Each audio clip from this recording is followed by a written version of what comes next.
I was expecting the Democrats to really keep the House, take the Senate, take the presidency. But when I really think about it, I was doing too much. I was too optimistic. This outcome has really put a damper on Democrats.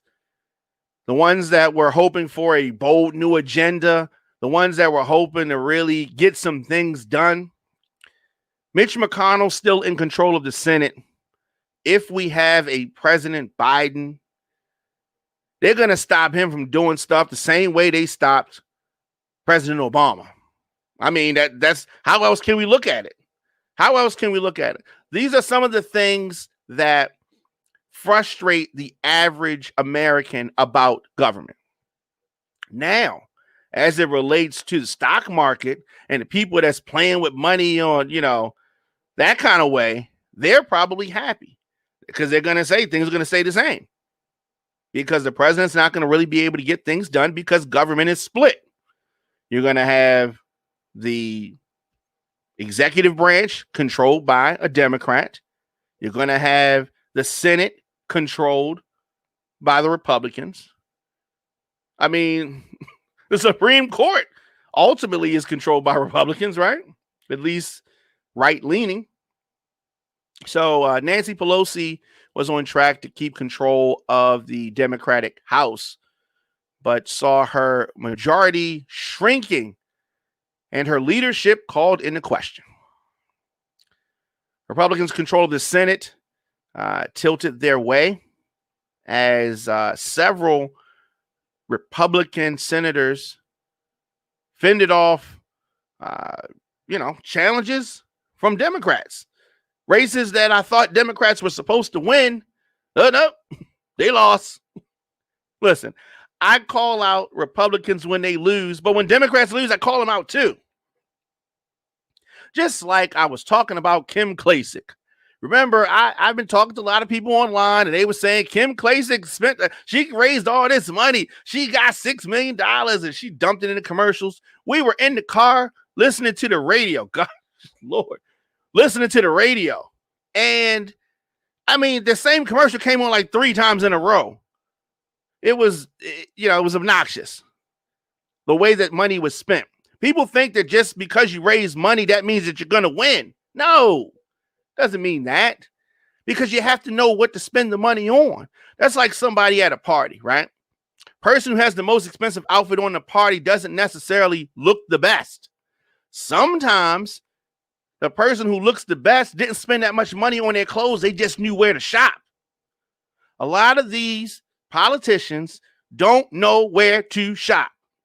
They just get a bunch of money. Jamie Harrison in South Carolina, who I was rooting for. I even donated some money to his campaign, right? He's in South Carolina. That's how much I don't like Lindsey Graham. But Jamie Harrison raised the most money that anybody raised, and he still lost. He's a Democrat, so I'm calling him out. He's a Democrat. He lost. He spent the money on the wrong stuff, and I guess they weren't ready. Maybe they weren't ready for a black guy in South Carolina. He didn't run the campaign right. I don't know. But just because he raised the most money does not mean that he was going to win. And that is another example. So don't be fooled by the fact that people raise all this money. Democrats have a lot to think about when it comes to these elections and the way they handle things. Republicans have to think about a lot too. I think that this two-party system is on its last leg. If Democrats don't understand by now how to be stronger and more aggressive, I mean, Joe Biden against any other Republican would be the wrong pick. For some reason, the Joe Biden and Donald Trump thing cancels itself out. But generally speaking, Democrats have got to get more aggressive. We got to get more aggressive. This middle of the road, this kind of thing, this ain't going to work too much longer. It's not going to work too much longer. We need the next the next batch of Democratic leaders, where y'all at? I know they're out there. And maybe the powers that be don't want them to come through. But if you keep holding back the young guns, they're going to do one or two things. They're going to leave the party, start something else, or attach themselves to something else, or they're going to kick some of these legacy folks out of the way. But I know 4 years from now, it's going to be time for that next generation. And if the next generation can't come through, I don't know. The Democrats are definitely going to be in trouble. I mean, they were in trouble this time. Let's not act like everything was all peachy keen. And let's say this: Joe Biden's not the president yet. He's not been elected yet. Hopefully, he will be. Hopefully, I say hopefully. Hopefully, he will be. But you never know. You never know. Of course, we have to think about the COVID-19 relief bill. Something that is within reach. It's something that is needed.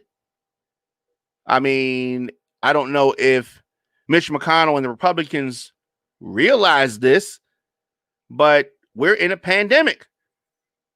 This pandemic is raging throughout this country.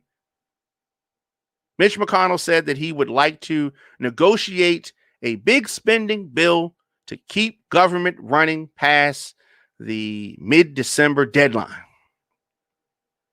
Nancy Pelosi and Chuck Schumer didn't have a lot to say today, and that may be because of the way things hashed out with the election.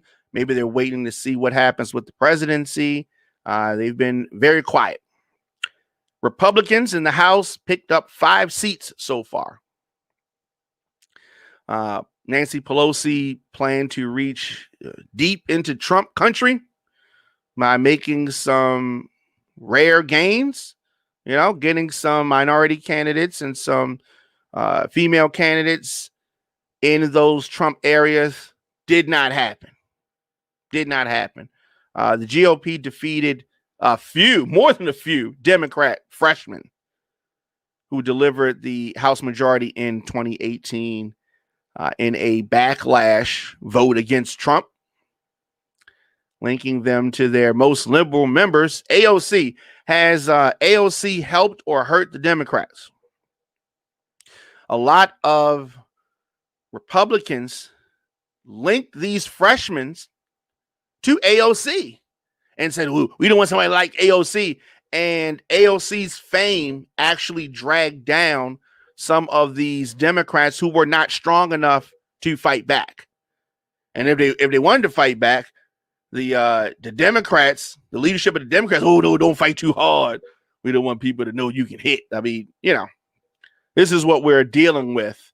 They're going to try to expand the Democratic Party, expand the reach of the Democrats. They have got to take the gloves off.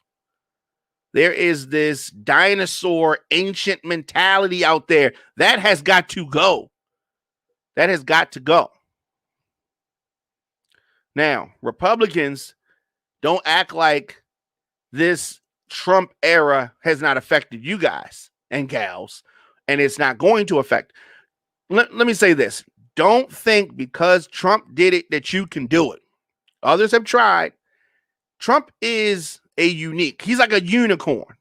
He's famous. He's been in the public eye for, 30, 40 years, probably longer than that. But he's famous. A lot of these Republicans, people can't point him out of a police lineup. So don't think that you can do what he does. He can get away with a lot of things because people have seen him on TV for a long time.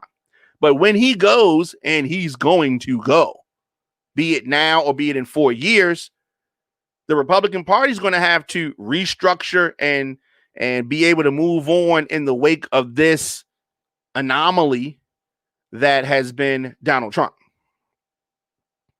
Voters care about the economy, which is in shambles, mainly because of the leadership of Donald Trump.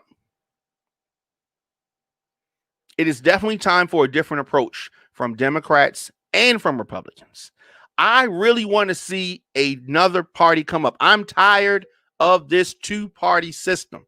There are other parties, but we really need another party to come up. Like really come up. Like the Green Party, they be half-stepping like, You know what I mean? The Green Party, and there are other parties.